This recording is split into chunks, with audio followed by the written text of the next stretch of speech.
sa pamayo kan mga nagpapagang bareta. Bulkan Bulusan, liwat nagputok kasi nagbuganin abo.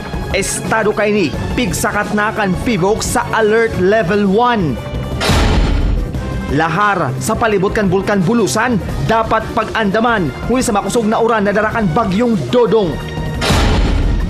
Militanteng Jóvenes nagrally laban sa implementasyon kan K-12 program.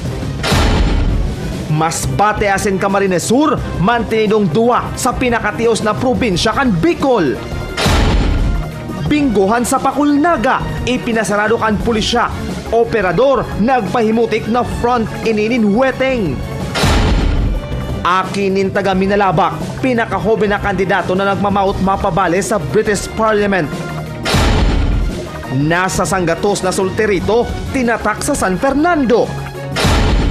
Asin, pasyaranta ang beach resort sa Maramba Uwas Albay na dagmang ang water activities.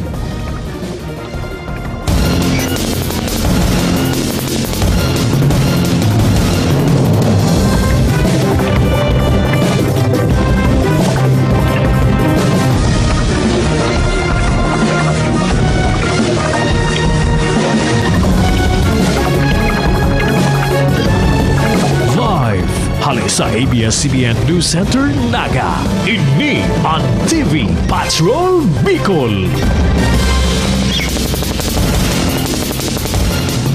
Marhay na hapon, ako si Gerard Lorbes. Ako naman si Riza Mostar. Nadadangugman ang TV Patrol Bicol sa MOR 93.5 Naga at sa MOR 93.9 Legazpi.